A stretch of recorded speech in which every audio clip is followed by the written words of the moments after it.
و پیش قراول امت اسلامی حضرت امام خامنه‌ای با نوشیدن شهد گوارای شهادت در ماه مبارک رمضان به ملکوت اعلا پیوست. Televizhiniin Biyyooleessaa Iraan sagalee gaddaan guutameen ayata quraanaa dubbisaam oduu gaddisiisaam oduu addunyaa raasee tokkoom ifa godhee jira. Gootichi hogganaan warraaqsaa keenyaam Aayatullaa Alii Kaameinii Haleellaa diinaa kanaan wareegamanii jiru.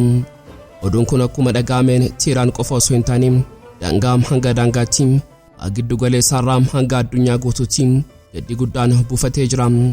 Kata wareegama isaanii dabalatee seenaa nama bara dheeraaf Ameerikaa fi biyyoota dhiyaa ijibaachisaa ture bal'inaan qabannee jirra.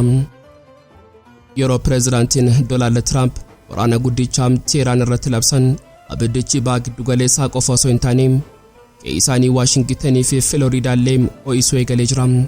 Gaazexaan Wall Street Journal iccitii dhiphinaa White House keessaa baaseera bal'inaan ni dhageessu. Samiin magaalaa Tel Aviv inni yeroo hundaa eegumsaam Iron Dome jalatti nagaa fakkaatu har'a sagalee dhoo'insaa fi saayireenii akeekkachiisaatiin raafamee jira. Iraan akkuma waadaa galtee misaayilota ishee rooba dhumaa jedhamuun handhuura Israa'el irratti roobsitee jirti. Wanti har'a ta'e sodaachisaadhaam misaayilonni kunniin lafa duwwaa yookaan gammoojjii osoo hin taane iddoo Kirya jedhamu waajjira ministeera waraanaa Israa'elii fi wiirtuu ajajaa waraanaa biyyattii irratti haleellaa raawwatanii jiru. Yoga xumuraatti nufaana turtan iccitii bal'aanii dhageessu qophii keenyaam laayik gochuun jalqabaan affeerraa keenyaam yeroo maraatiin yooyaam ashamaar kafuuneem kabajamtoota dhaggeeffattoota keenyaam kun Oromiyaa 24 Newsdha. Kanneen chaanala YouTube keenyaa faaraa taatan subscribe gochuun maatii keenya taam qophiin keenya namoota hedduu bira akka ga'uuf laayik sheer gochuun waliif qooduun dagatinaa. Hanga xumuraa qophii keenyaatiin turtii gaarii.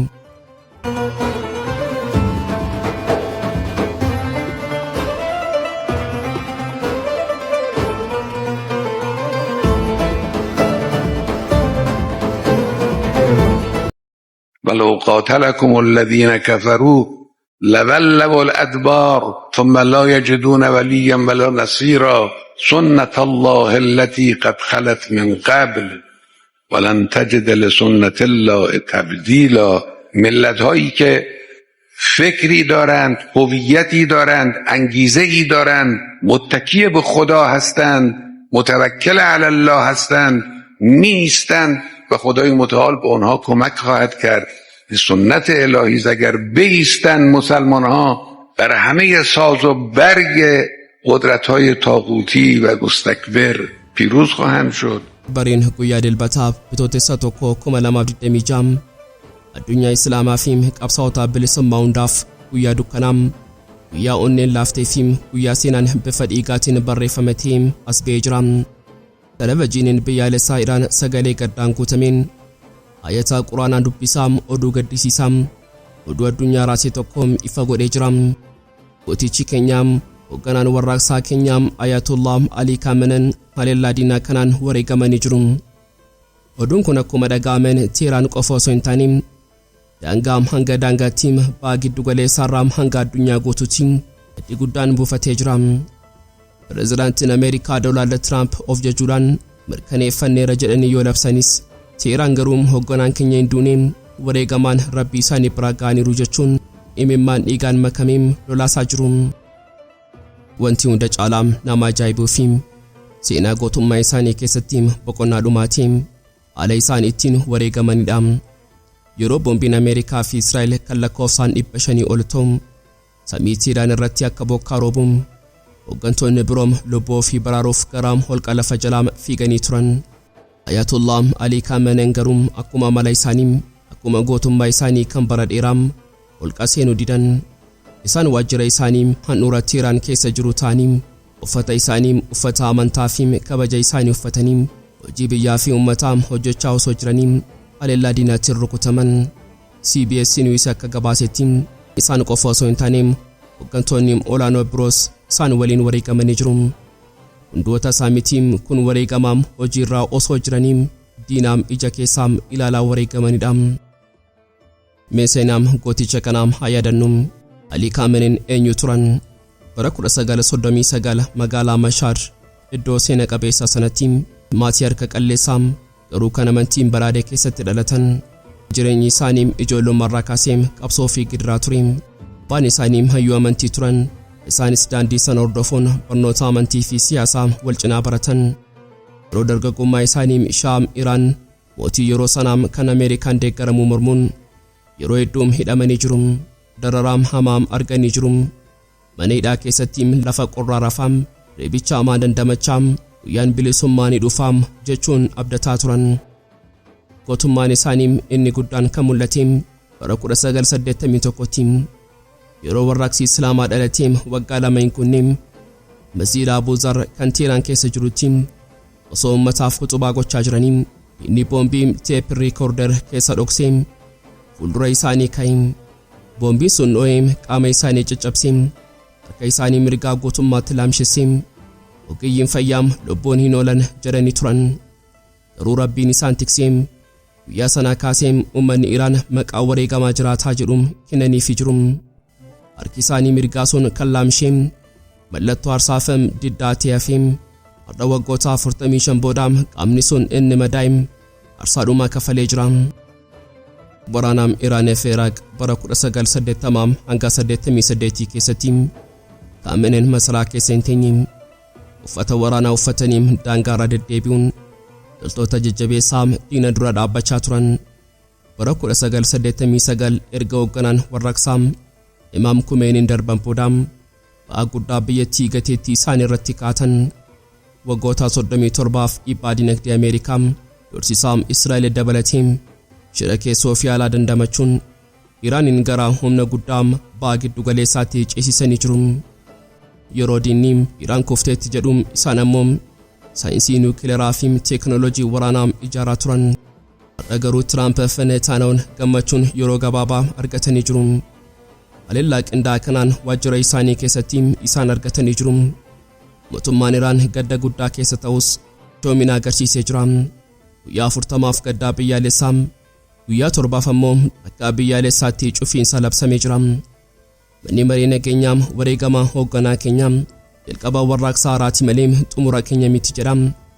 Eegdonni warraaqsaa Islaamaa dhiigni Kaameinii lafattiin badu dhiiga kanaaf dhiiga diinaa dachaa kumaan dhangalaasnaa jedhanii kakatan. Garuu wareegamni kun ba'aa giddu galeessaa maal godha? Kana booda maaltu dhufa? Addunyaan kan beekuu qabdu tokko jira. Iraan biyya nama tokko miti, biyya caasaa sirnaati. Ajajaan eegdota warraaqsa Islaamaa Iraan tokko akka jedhanitti faatiin hoogganaa tokko bakka bu'iinsa hoogganaa cimaa biraatiin wal qabata. Inni mataa kunneerraa qaamni ni du'a jedhee yaada. Garuu seenaan Islaamaa keessatti wareegamni humna dabalataati. Gootichi Kaameinii uummata Iraan kan siyaasaan gargar qoodamee ture akka tokko ta'uu taasisaa. Har'a eegalee Iraan keessatti fincila guddaatu eegala. Haleellaan kun dippiloomaasii guutummaatti ajjeesee jira. Kana booda Iraan mariin jettum haqa jetti. Misaa'ilonni Teheraan irraa har'a ka'anii Israa'el rukutan. Kan namoota 121 madeessanii fi nama tokko ajjeesan sun jalqaba qofa. Kana booda waraanni kun waraana daangaa qofa miti, waraana amantii fi eenyummaa ta'a. Biyyoonni Arabaa fi galoo galaanaa dhiphina guddaa keessa galanii jiru. Sababiin isaa dheekkamsi Iraan buufataalee Ameerikaa biyya isaanii keessa jiru hundaa gubuu danda'a. Walumaa galatti Doonaald Tiraamp fi Beniyaamin Netanyahuun Aayatullaa Alii Kaameinii ajjeesuun injifannoo argachuu danda'u. Garuu injifannoon sun kan yeroo gabaabaati. Isaan nama ajjeesan garuu ilaalcha ajjeesuu hin dandeenye. Dhiigni Kaameinii dhaloota haaraa kan diinaa fi hin jilbeenfanne kan Ameerikaa fi Israa'el diina guddaa godhee ilaaluun biqilchuuf deema. Sabni waraanaa abbaa giddu galeessaa har'a bifa jijjiirrateera. Abiddichi qabsiifameera eenyutu dhaamsa? Deebiin isaa yeroo fuulduraa keessatti dhiigaan barreeffama. Aayatullaa Alii Kaameinii deemanii jiru. Garuu afurri isaanii dirree waraanaarraa samii Teheraan irraa fi onnee hordoftoota isaanii keessaa bara baraan jiraata. Yeroo pireezidaantiin Doonaald Tiraamp waraana guddicha Teheraan irratti labsan abiddichi ba'aa giddu galeessaa qofa osoo hin taane isaanii Waashingitanii fi Filooriidaallee ho'isuu eegalee jira. Gaazexaan Wall Street Journal iccitii dhiphinaa White House keessaa baasee jira. Tiraamp waraana banee jira, garuu ofiisaatis nagaa dhabee jira. Eegdonni iccitii Ameerikaa warri pireezidaantii tiksuun beekaman har'a White House masaraa bashannanaa Trump kan Mar-a-Lago Florida jiru meeshaalee sibiilaan marsanii jiru. Uummanni Ameerikaa yeroo gamoowwan kana bira darban poolisoota humna addaa qawwee gurguddaa hidhatanii fi konkolaattota waraanaa arguu eegalanii jiru. Sababiin isaa ifadha. Dho'iinsi Teheraan keessatti dhaga'ame Waashingtaniis raasee jira. Iraan haleellaa diinaa kanaaf harka maratti hin teenye. Ufataalee Ameerikaa kanneen galoo galaanaa Arabaa keessa jiran rukuchuu eegaltee jirti. Garuu sodaan guddaan Waashingtan keessa jiru. Harki dheeraa Iraan Ameerikaa keessa seenee pireezidaanticha rukutuu danda'a kan jedhudha. Antooni Guugiliyee dubbiimaan eegdota iccitii haala Iraan keessaa ija sadiin hordofaa jirra. Nageenya pireezidaantii tiksuufis tarkaanfii kamiifiyyuu qophiidha jechuun sodaa dhoksuu dadhaban ibsanii jiru. Sodaan kun lafa duwwaarraa hin maddine.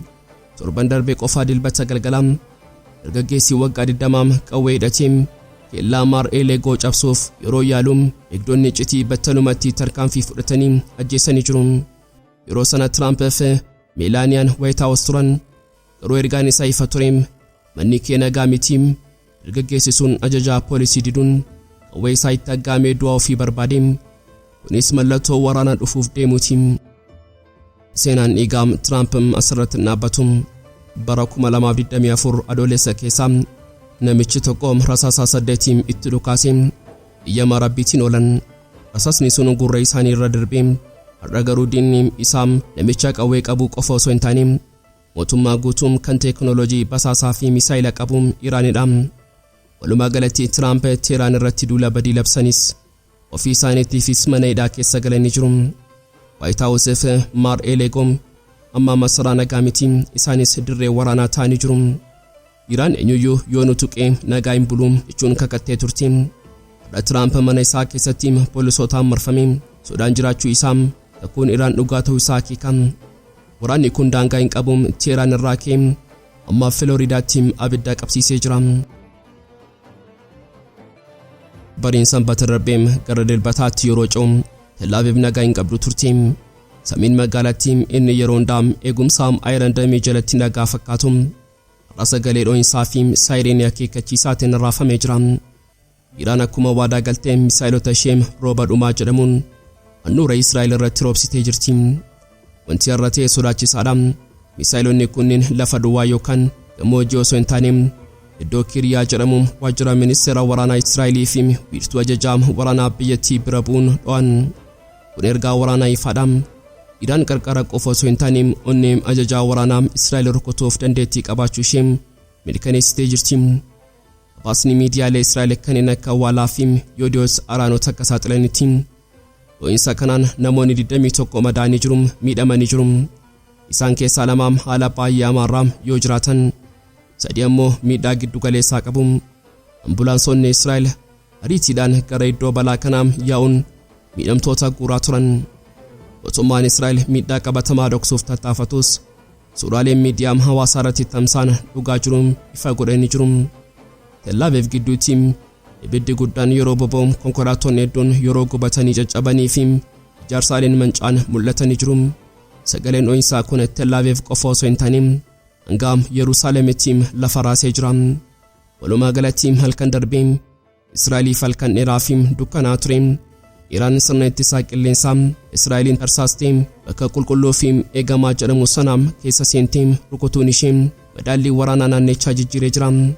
Kiryaa bira rukutuun nuti azarraam fageenya meetira muraasarra jirraam jechuudha. Egaan kabajamtoota dhaggeeffattoota Oromiyaa 24 News qophii guyyaarraaf qabannee dhiyaannee asumarratti goolama. Kanneen chaanala YouTube keenya faara taatan subscribe gochuun maatii keenya ta'aa. Qophiin keenya namoota hedduu bira akka ga'uuf like share gochuun waliif qooduu hin dagatinaa. Hanga xumuraatti waan nu faana turtaniif galatooma.